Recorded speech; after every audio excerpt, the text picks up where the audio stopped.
Hello, I'm Neil Quigley and welcome to my podcast. The government are going to drop the plan to stop free lunches as with no sign of any future pay rises, the teachers are going to have to be able to eat somehow. Theresa May has rejected claims that the UK is losing global influence because of Brexit, insisting it will continue to be bold on the world stage. I am bold and I've not noticed that it's given me any extra influence anywhere ever, to be honest. The EU and Japan have agreed a trade deal, so why would any country want to deal with just the United Kingdom when they could just do one with the whole of Europe? It was much easier when we had the Empire. They had no choice back then. Lord Chilcot suggested that Tony Blair was not straight with the UK about the Iraq War. Is that not just like every politician there's ever been? They never tell us the whole truth, do they? Like many arguments of the current day, I can't see the fuss over the proposed statue of Margaret Thatcher on the grounds that not everyone liked her. Of course they didn't. That's why we have other political parties and why we are a democracy. But she was long-serving and deserves her place in stone. I mean, it was what her heart was made out of anyway.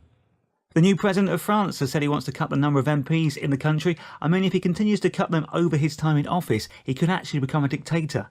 I imagine Donald Trump will be trying this trick in America next. America celebrated Independence Day this week to mark the day they left the British Empire. I really hope 10 years from now we're not celebrating Brexit Day, mainly as I still hate the word and the whole name of Brexit. Trump met Putin face to face this week, which was a little bit like when Rocky fought the Russian in Rocky IV, I thought.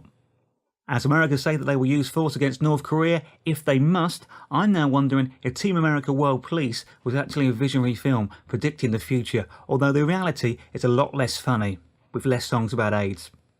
Does anyone else think that all these male leaders of the big countries boasting about the size and impressiveness of their missiles is the political equivalent of men who buy themselves really big cars? Nigel Farage has said he would not stand to become the leader of UKIP again, because, let's face it, as a former broker, he knows a bad investment in his time and effort when he sees one. Bank of England staff are set to go on strike over pay issues. I mean, if you can't give your staff a pay rise at a place where you print your own money, where can you? As the food firm Subway plans to open lots of new outlets across the country, we ask, have the sandwich making company actually found the winning business theory, or are they just simply on a roll? We could be facing a butter crisis by the end of the year, says the boss of a big milk company, or he could just be trying to spread a rumour by telling us the product is toast. Scientists have recently been able to decipher the elements used in lasting Roman concrete, and it turns out not only do their constructions last longer than ours, but they are more environmentally friendly. It's almost as if people from that time were not that good at writing things down correctly and passing on all the right information. As women in the United Kingdom look to cover up a bit and not to have to wear heels at work, women in Uganda are campaigning to be able to wear miniskirts at work. The world is just a messed up and confused place, isn't it? Warner Brothers have settled a multi-million-dollar court case with J.R.R. Tolkien's family over merchandising rights related to their films, hence making the dead author's relatives the Lord of the Blings and the Few Bobbits. Ed Sheeran has quit looking at Twitter due to the mean comments he was getting. He should try being Piers Morgan or Donald Trump. Tony Hadley has announced that he's left Spandau Ballet. It seems it's true, but there has currently been no more communication at this point. But to cut a long story short, they've had their troubles in the past and they are no longer gold. People aged 16 to 24 are the most likely to illegally download audio. When I was a lad, it was between the ages of about 7 and 10 when you used to try and record the top 40 chart and just get the music without the DJ on your little audio cassette player.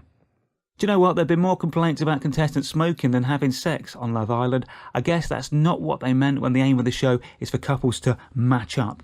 Who remembers when a heatwave was just called a nice summer's day? We're in the middle of Wimbledon, the All England Championships. The money they charge for tickets. What a racket. What have 5 hours of cycling and 9 games of tennis at Wimbledon got in common?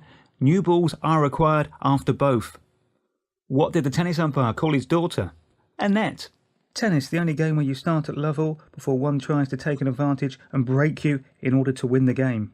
1/3 of football fans admit to watching online illegal streams of the Premier League, while the rest just refuse to own up.